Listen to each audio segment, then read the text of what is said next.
Hi, this is Dr. Schwartz, and welcome to another video podcast of mine.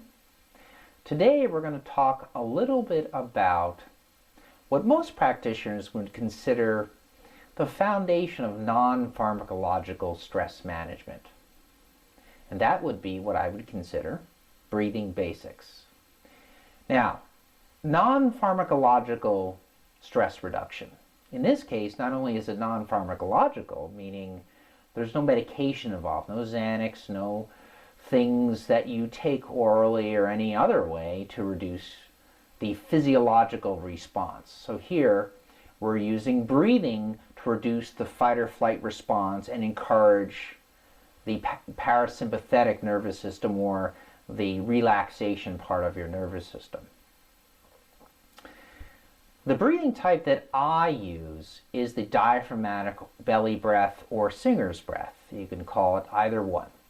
The focus is going to be on the belly rather than the chest, which is in the normal adult human breath. The reason why I choose the diaphragmatic breath, it is probably one of the more researched breathing types, as opposed to Qigong or Tai Chi or other breathing types. It has a lot of data behind it. The other reason is that it's relatively easy to perform once you get used to it. It's more about frequency in the end rather than getting the technique, in my experience of working with clients. The other thing about the research is they found that about 5 to 7 breaths per minute is the optimal breaths per minute to get the best benefits to reduce that fight or flight and encourage the relaxation part of your nervous system.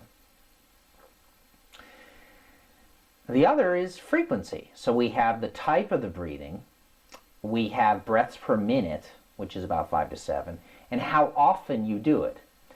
And I'm more about the more the merrier. I'm not about 2 times 20 minutes a day and those kinds of things. Here in the car, whenever you can remember to do this. Awareness is a very big part of this. Now, from a biofeedback standpoint, you can actually see all of your heart rate and all these physiological functions being affected by this breathing type, which is quite extraordinary. You see your breathing and your heart rate go up and down together as they relax, and you go up, and as you expand and contract. It's pretty amazing, the actual effect on your nervous system. Again, it's all research, which is really amazing. I'm just going to take a moment to show you the basics of this, just briefly.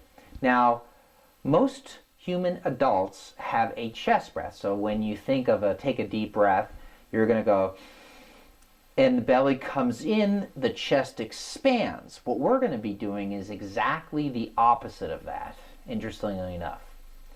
Now, when you see an infant, however, before 6 months old, you look in the crib, you will see that they have this diaphragmatic belly breath, which is really interesting, but we lose it as adults. So I'll go ahead and demonstrate. So I usually press in, literally with my hand, squeeze all the air out, like a balloon. You're squeezing all the air out. So when you inhale, the stomach expands, just like a balloon. So air comes into the balloon and the stomach expands, and then as I exhale, I literally squeeze the air out of me.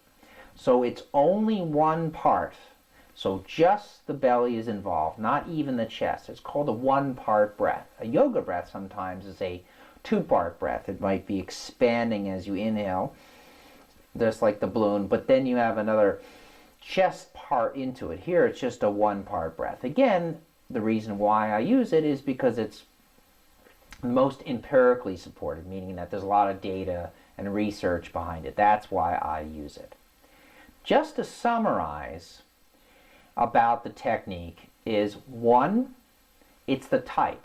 It's the diaphragmatic breath. That's the type of breath to use. 2nd, it's 5 to 7 breaths per minute. Now, if you want to get an idea of what that is, as you inhale, you might count 1, 2, 3, 4, 5, and then down as you exhale, as you push the stomach in, or you just have the ability to, bring it in. It's 5, 4, 3, 2, 1. That would be a 6 breaths per minute.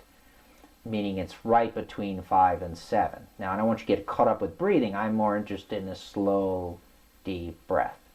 They also found in the research that it has to be kind of done for the best effects in a relaxed way.